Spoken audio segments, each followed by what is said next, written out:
अस्सलाम वालेकुम। पहले तो सभी को आपको जुमा मुबारक। और आज बहुत खुशी है कि हमारे बीच में हमारे भाई, हमारे साथी सगीर अंसारी उर्फ राजू भाई आज मौजूद है। और बेशक आज हमको ताकत मिली है आने वाले दिनों में जो जंग का हम सामना कर रहे हैं। आज आपको बुलाने की वजह ये थी कि 14 तारीख की सुबह डॉक्टर अजमल खान हॉस्पिटल का एक इफ्तिदा का झूठा इफ्तिदा का एक प्रोग्राम लिया गया। उसके बाद एक आवाम को गुमराह करके कुछ आवाम उधर पेशेंट्स को लेकर गए और आपने देखा था वो वाकया क्या हुआ था। हॉस्पिटल रेडी नहीं था, स्टाफ मौजूद नहीं थे। कल हमारी गुफ्तगू यहाँ के डॉक्टर्स के कुछ जिम्मेदारों के साथ 100-150 डॉक्टर्स के साथ मीटिंग हुई। उसके अंदर इस हल्के के कौसा मुमरा के हल्के के अंदर क्या उनके दिक्कतें हैं, क्या उनके परेशानी है, उस चीज के ऊपर गुफ्तगू हुई। उस दौरान पे हमारी पिछले 3 दिन से रिव्यू मीटिंग चली रही थी, बातचीत चली रही थी, क्योंकि हॉस्पिटल कभी कोई इलेक्शन के लिए रुकना नहीं चाहिए, क्योंकि वो खिदमत है, हेल्थ सर्विस है, इमरजेंसी किसी को भी मदद हो सकती है, मगर बगैर तैयारी हुए उद्घाटन भी नहीं होना चाहिए। मगर आज खुशी है, मैं आपको आज ये इत्तला करने के लिए बुलाया हूं कि आपके जरिए मुमरा कौसा की आवाम के पास हम पहुंच सके। यह आपकी हमारी कोशिश है कि 5 नवंबर से मुमरा कौसा के आवाम के लिए, तकरीबन सभी के लिए, डॉक्टर अजमल खान हॉस्पिटल में ओपीडी की शुरुआत होगी। आज वहां से 5 तारीख के बाद वहां ओपीडी डॉक्टर्स जो ओपीडी के हैं वो वहां मुफ्त में आवाम के लिए मुहैया कराए जाएंगे। और उसकी तैयारी मुकम्मल हो चुकी है। जब हमने पूरी कल तहकीकात की तो मुझे लगा कि आचार संहिता है, ऑफिशियली कुछ डिक्लेरेशन नहीं होगा तो आपको हम ये बता देवे। दूसरा, इंशाल्लाह कोशिश है कि 10 तारीख तक उधर सहूलत, हम आपको सिर्फ एक इत्तला कर रहे हैं कि आपके जरिए जो हमको इत्तला मिली है और जो फोन पे कोशिशें चल रही थी कि भाई आप आचार संहिता का इंतजार ना कीजिए, हमको इफ्तिदा में कोई दिलचस्पी नहीं है, हमको सहूलत देने में दिलचस्पी है। और उस बात की ताहीद हमारे सांसद श्रीकांत जी शिंदे साहब की भी वही सोच थी, मुख्यमंत्री साहब की भी वही सोच थी कि भले वो चीज मुमरा कौसा के लिए थाने महानगर पालिका से दी गई हुई है, कोई शासन निधि से नहीं है, तो थाने महापालिका की हमेशा ये सोच थी कि वो चीज की इफ्तिदा हो या ना हो, सहूलत शुरू हो जानी चाहिए। और वो जो आदेश माननीय सांसद श्रीकांत जी शिंदे साहब का था, खासदार साहब का था, और हमें सबकी जो डिमांड थी वो डिमांड को मुकम्मल हो चुकी है। 5 तारीख को ओपीडी और इंशाल्लाह 10 तारीख से इनिशियल एडमिशन फॉर माइनर जो भी रहेगा वो शुरू किया जाएगा। और तकरीबन 20 के बाद 21 से 26 तक ये टारगेट दिया गया है कॉरपोरेशन ने हमको कि हम कोई भी हाल में 26 तारीख तक उसको मुकम्मल सहूलत के लिए मुमरा कौसर के सभी आवामों के लिए मुहैया कराएंगे। तो आज बहुत खुशी का दिन है, मुबारक दिन है कि आपके सामने हमको ये बयान करने के लिए कि जो सहूलत का कई सालों से इंतजार था वो सहूलत इंशाल्लाह जल्द से जल्द मिलेंगी, जिससे जो हमारा अवाम है, जो गरीब तबका है, जो बड़े अखराजात हेल्थ सर्विसेज के ऊपर होते हैं, तो उनको फ्री सर्विस मिलने से नजदीक में उनको ये सहूलत मिलेंगी। कल वो शिवाजी हॉस्पिटल, छत्रपति शिवाजी महाराज हॉस्पिटल जाना पड़ता था, सिविल हॉस्पिटल जाना पड़ता, और दूर होने की वजह से प्राइवेट हॉस्पिटलों में जाना पड़ता था।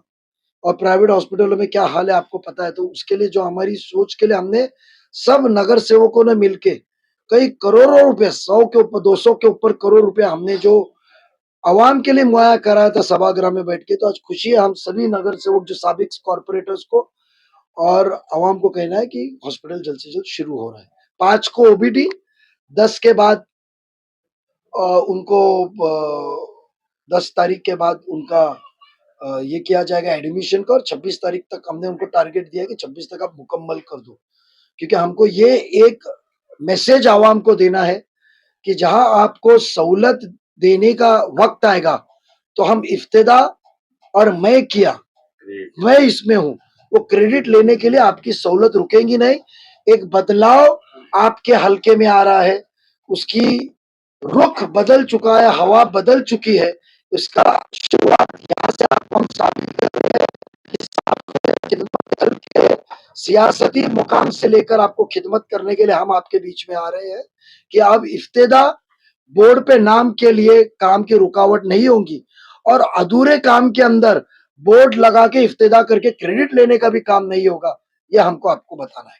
दीप सर, 3 दिन पहले जब अवार्ड जी हॉस्पिटल में वीडियोस वायरल हो रहे हैं, जब महिलाओं ने उनसे शिकायत की हॉस्पिटल को लेकर, उन्होंने कहा अगर 4 दिन के अंदर हॉस्पिटल चालू नहीं हुआ तो चौथे दिन आकर मैं इस हॉस्पिटल का दरवाजा तोड़ दूंगा। मैं आपको बता दूं, वो 3 दिन पुरानी बात नहीं है, 8 दिन पुरानी बात है। वो जो वाकया पेशेंट का हुआ था, उसके बाद रात में वो गए थे जब बोर्ड क्लोज लगा हुआ था, रात को 1 बजे गए थे, वही बात हुई थी। क्योंकि क्योंकि क्योंकि देखो ऐसा है कि वो भी एक आमदार है, उनको भी खबर लगती है कि रिव्यू क्या हो रहा है, कौन कोशिश कर रहा है। तो जब वो हॉस्पिटल 4 दिन बाद इफ्तिदा होने वाला था, तो आपने 14 तारीख को रिबन काट के आवाम को गुमराह क्यों किया? जब वो शुरुआत ही नहीं हुआ था, स्टाफ आए नहीं थे, उसकी निजामत सेटअप नहीं हुई थी। कभी कभी हमारे भी काम थे, हमने 50 करोड़ का जो नया 40 करोड़ का निधि लाया, 5 करोड़ अल्पसंख्यक का लाया, तो वो निधि का हम इफ्तिदा नहीं कर पाए, उसका टेंडर नोटिस निकाल के टेंडर की वर्क ऑर्डर नहीं कर पाए। तो इसका मतलब हमने आवाम को गुमराह करने के लिए इफ्तिदा तो नहीं की कि भाई ये कब्रस्तान मट्टी का दुआ करो, चलो कब्रस्तान की मट्टी डालने का काम हमने लाया है, चलो प्लेग्राउंड बनाने का काम हमने लाया है, तो हमने नहीं किया। नाले का काम का इफ्तिदा नहीं किया, 25 करोड़ रुपए नाले के लिए हमने लाया है, जो उठ सुट बारिश गिरता, हमने इफ्तिदा नहीं किया।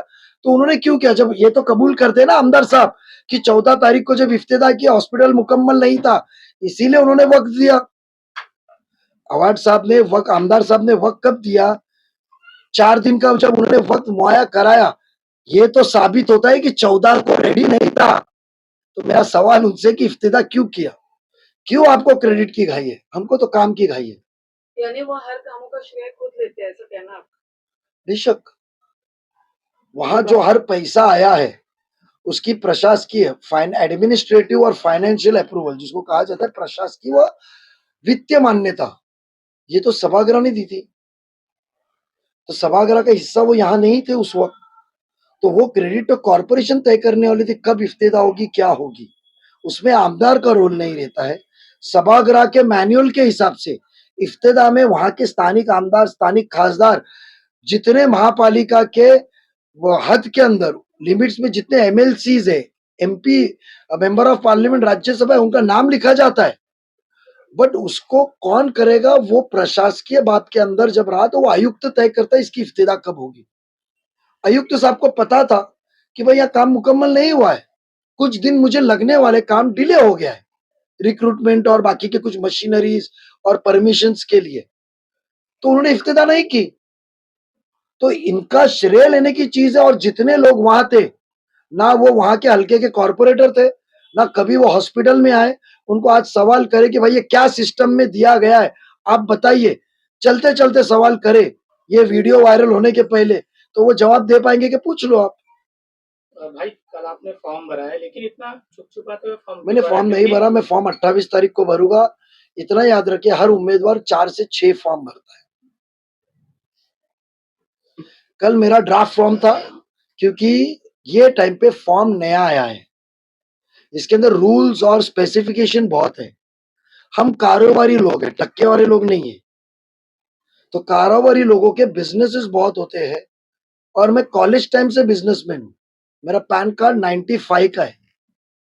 तो बिजनेसमैन होते हैं, कारोबारी लोग होते हैं, तो पता चल जाता है, क्योंकि जिसको शिकस्त की नहीं जाती वो गलत काम में, आपने क्रिकेट खेलते वक्त देते हो ना, बॉलर बॉल डालने के स्टाइल करता है, पीछे से विकेट निकालता है, उसको भी आउट कहा जाता है। तो खबरदारी के लिए हमने कल फॉर्म भरा है। जो हमारे साथ गुमराह कर रहे हैं, मुझे बताइए, एक रात पहले तो मेरा उनका सवाल है कि आपने कहा था कि इलेक्शन तो छोड़, रिजल्ट के बाद में भी मैं वो शख्स का नाम नहीं लूंगा। देखा तो कभी भी कहा जाता है उनका रात का जुमला और सुबह के जुमले में बहुत फर्क होता है। रात में उन्होंने बयान किया कि मैं उनका नाम नहीं लूंगा, तो दूसरे दिन सुबह उन्होंने क्यों चिल्ला चिल्ला के सबको कहा कि नजीब ने फॉर्म भरा। उसकी वजह यह है कि वो आवाम को गुमराह करना चाहते थे। उनके फॉर्म भरने के लिए जो भिवंडी थाना से जो बसेस भर के आई थी, उनको डर था कि मैं गुम हाँ? नासिक टू, हाँ, तो उनको पता चलेगा, दुबई से भी आई थी, उनको पता चलेगा, उनको गुमराह करना था क्योंकि उनको डर है, उनको डर है कि मेरे से ज्यादा तादाद अवाम नजीब की मोहब्बत में, बदलाव की मोहब्बत में ताकत देने के लिए, और जो काम नहीं किए झूठ के खिलाफ सच का लिए अवाम मेरे से ज्यादा तादाद में उतरी, इसके लिए गुमराह करने का स्टाइल है। आपने तो 4 बार कहा है ना मैं नजीब का नाम नहीं लूंगा, तो क्यों कहा ना? किसी ने पूछा नहीं था? नजीब ने फॉर्म भरा, नजीब ने फॉर्म भरा, तो मैंने डमी फॉर्म भरा। उसके ऊपर मेरे को करेक्शंस का लेटर भी निकला, मेरे को करेक्शंस का लेटर भी उन्होंने दिया कि ये खामी है, ये खामी है, क्योंकि नए रूल के हिसाब से मुझे वो ट्रायल लेना था कि भाई क्या सिस्टम है। तो मेरे पास में 4 दिन रहते करेक्शन करने के लिए। आपके पास फॉर्म स्कैन हुए लाए जूना इतना जा रहा है, आपको हर प्रॉपर्टीज, घर, बिजनेस अकाउंट सब आपको मिलेगा, तो हर चीज उसके अंदर डालने के लिए आगे पीछे होता है। करेक्शंस का लेटर भी निकला, तो इसके लिए मैंने फॉर्म डाला था कि भाई मैं एक बार फॉर्म सबमिट करूं, और सबमिट करके मुझे पता चले। तो जो मेरा मेन फॉर्म है वो मैं 28 तारीख को भर। नजीब भाई, जो हॉस्पिटल का मुद्दा आपने बोला कि हॉस्पिटल का श्रेय जिसको लेना है, पर कहीं ना कहीं आपको नहीं लगता कि थाने महानगर पालिका भी इसमें गलती है, क्योंकि वो इतना डिले करवा रहे हैं इस हॉस्पिटल को शुरू करने में? बात तो सुनिए ना, थाने महानगर पालिका के जो रुकावट का स्पीड ब्रेकर है ना, मुमरा कौसा के डेवलपमेंट का, वो इंशाल्लाह आवाम 20 तारीख को हटा देंगी। 20 नवंबर को एक बार हटा देंगी, फिर देखना आप कैसी स्पीड में चलेंगे, क्योंकि हमको काम में मतलब है, उद्घाटन में नहीं।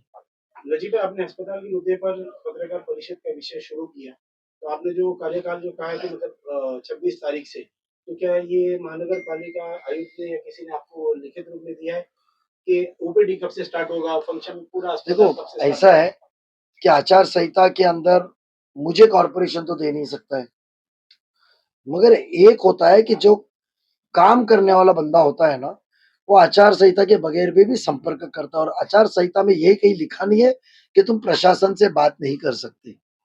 तो डे टू डे हमारा कांटेक्ट प्रशासन से चल रहा था। रिव्यू, जो मैंने वर्ड यूज किया उसको उर्दू में माफी चाहता हूं मैं, रिव्यू मीटिंग, हम रिव्यू बातचीत चल रही थी, क्या आया, क्या स्टेज पे आया। जो एजेंसी अपॉइंट की गई है, जो एजेंसी अपॉइंट की गई है, वो एजेंसी के लिए भी हम लोगों ने, एजेंसी के लिए भी हमने रिव्यू लिया, और उसके अंदर ये तय हुआ है। और मेरे ख्याल से इंशाल्लाह 5 तारीख का लेटर मेरी मालूमात के हिसाब से मुझे नहीं मिलेगा, वो एजेंसी को मिलेगा। मेरे ख्याल से आज शाम तक उनको ओपीडी शुरू करने का लेटर इशू हो जाएगा, ऐसा मुझे इत्तला है। कैजुअलिटी कब से शुरू हो रही है? कैजुअलिटी देखो जिस ओपीडी, तरह से शिवाजी हॉस्पिटल में सुनिए मैं इसके लिए आपको कहा कि पहले तो आपका 5 तारीख को ओपीडी शुरू कर रहे हैं, तो 5 तारीख को ओपीडी के बाद में फिर हम 10 तारीख तक एडमिशन शुरू करेंगे। तो एडमिशन विल बी सभी तरीके के होंगे, बट कई पैमाने पे, लिमिट के अंदर करेंगे, क्योंकि ऑर्डर्स देना, रूल फ्रेम करना, इसके अंदर जो टेंडरिंग प्रोसीजर, थोड़े से क्वेरीज, ऑडिट रिपोर्ट, उसके अंदर वो कर नहीं पाया था। और वो एजेंसी को देने के बाद में राजनीतिक दबाव इतना था कि भाई मेरिट्स छोड़ो, मेरिट्स छोड़ो, मेरे आदमी को ही लो। जैसे क्रिस्टल में कैसी दादागिरी चलती, टेम्पो मेरे नगर सेवक की चलेगी, भले मर्सिडीज का भाव ले बट चलाएंगे, डालेंगे वो फिएट, अंधो पैसा। तो वो हिसाब से हॉस्पिटल में भी दबाव था। तो हो सकता है कॉन्ट्रैक्टर ने सोचा होगा एक बार आचार संहिता हो जाए, ये दबाव निकल जाए और मैं सच्चा और सच काम करूं जिसके लिए मुझे अपॉइंट किया गया। उम्मीद है उससे वही। हमने हॉस्पिटल का मुआयना आपके साथ ही किया था, तो उसी वक्त उसने कहा था कि मेरे रजिस्ट्रेशन पेंडिंग है, मेरा सर्टिफिकेशन पेंडिंग है। क्योंकि जब कोई एमआरआई मशीन डालता है तो एमआरआई के बाद एक अथॉरिटी है, वो अथॉरिटी आके उस चीज का पूरा मुआयना करती है, उसको सर्टिफाई करती है और ऑपरेट। जैसे आप लिफ्ट लगाते हो, तो जब तक लिफ्ट सर्टिफिकेट आता नहीं आप लिफ्ट चालू नहीं कर सकते, गुनाह दाखिल होगा, क्रिमिनल गुनाह है। और आपको एक चीज बताओ, हमने इस चीज के अंदर उस वक्त मुआयना किया था, तो हमने आयुक्त साहब को कहा फोन पे जो कहा, और हमने उनको इत्तेला किया और उसने कहा कि इससे आचार संहिता का कोई संबंध नहीं है नजीब भाई, आपने हमको इत्तेला किया है। उधर जहां मेन ओपीडी एमआरआई सेंटर है, तो उधर उन्होंने कोई भी आप जाइए, प्रेयर रूम होता है हर हॉस्पिटल में, एयरपोर्ट्स में भी आ गए ले, हर जगह पे प्रेयर रूम होता है। तो हमने देखा कि वहां प्रेयर रूम का इंतजाम नहीं था। यानी आप सोचिए, जो क्रेडिट लेने के लिए निकले हैं उनको इतना भी इत्तेला नहीं है कि भाई दवा के साथ साथ दुआ बहुत जरूरी होती है, और जब दुआ की जरूरत है तो दुआ की जगह भी मुहैया करना जरूरी है। हर एक जन जायनमाज लेकर आएगा नहीं उधर, और यहाँ तादाद मुस्लिम तादाद है तो तुमको देखना चाहिए। तो हमने देखा कि हिंदू धर्म के जो सबसे बड़े हैं, उनके भगवान श्री गणपति जी की मूर्ति वहां लगा रहे, उन्होंने बताया। तो मैंने जब उनको पूछा कि भाई फिर हम मूर्ति लग रही है, हिंदू धर्म के भी उनको प्रार्थना करने का अधिकार है, तो यहाँ मुस्लिम तादाद आएंगे तो नमाज के लिए कोई प्रेयर रूम बनाए क्या? तो बोला हमें किसी ने कहा नहीं। तो मैंने इमीडिएटली बात किया कि बोला सर आपको प्रेयर रूम भी करना चाहिए, और राइट साइड में उसकी डबल एंट्री है, उधर उन्होंने कहा कि नजीब भाई हम इधर आपको प्रेयर रूम बना के देंगे, जहां जो शख्स पेशेंट का रिश्तेदारी जो है, वो खौतीन हो, इंसान हो, वजू का एक छोटा सा खाना, और उधर आके वो नमाज पढ़ सके। तो हमने प्रेयर रूम की भी मिली है। आने वाले दिनों में उसका काम की मंजूरी, अभी वर्क ऑर्डर दे ही नहीं सकते, उसका एक्स्ट्रा काम करना पड़ेगा। तो हमने वहां प्रेयर रूम की भी डिमांड की है। डॉक्टर अजमल खान हॉस्पिटल में नमाज पढ़ने के लिए प्रेयर रूम भी मुहैया कराई जाएगी। सर, आज जिशान सिद्दीकी ने आपके पार्टी में प्रवेश किया। बाबा सिद्दीकी हमारी ने पार्टी में प्रवेश किया। भर सभा में कहा था कि मैं नजीमुल्लाह को देख के राष्ट्रवादी में आया हूँ, उनके बेटे को उम्मीदवारी भी जाहिर की गई है। किस तरीके से शुभकामना देना चाहोगे? मेरा एक भाई था मेरा, वो अल्लाह उसे जन्नत नसीब फरमाए, बट जीशान के साथ हम लोग है, भाई था, 25 साल बच्चे के जैसा उसने मुझे रखा था। बाबा मैंने जो भी अल्लाह की मर्जी, उसको साथ देंगे, जिताएंगे इंशाल्लाह। कैजुअलिटी की बात खाना खाए, और 28 तारीख को फॉर्म भरने वाले हो, तो कौन से नेता है जो शामिल 28 तारीख को हमारी कोशिश थी कि माननीय नेता हमारे अजीत दादा पवार साहब आए, बट उन्होंने मुझे कहा था कि 29 तारीख को कर, और 29 आखिरी दिन हो जाता है, और हो सकता है कुछ भी हादसा करते हुए ये फॉर्म न जाए, तो उसके लिए हमने रिस्क न लेते हुए 28 तारीख रखी थी। तो सुनील जी तटकरे साहब आएंगे, कुछ विधायकों ने कहा है कि हम आते हैं, और खासदार यहाँ के जो सांसद है, हमारे खासदार साहब है श्रीकांत जी शिंदे साहब आएंगे, और दिगर सब पार्टी के लोग इधर आएंगे। और खुशी की बात है कि अल्लाह ताला ने ऐसे असबाब फरमा रहे हैं कि मुझे कलवा से भी ऐसे ऐसे सोसाइटीज के चेयरमैन है कि नजीब आपकी हिम्मत अफजाई के लिए हम वो गर्दी में शरीक होंगे इंशाल्लाह। मंडे के दिन देखते, पर मैं ये वादा करता हूँ, ना राबोड़ी से बस भर के आएगी, ना कल्याण से बस भर के आएंगी। बस रहेगी, गाड़ी रहेगी, तो सिर्फ कलवा मुमरा की आवाम की रहेगी, शिल से भी नहीं लाएंगे हम।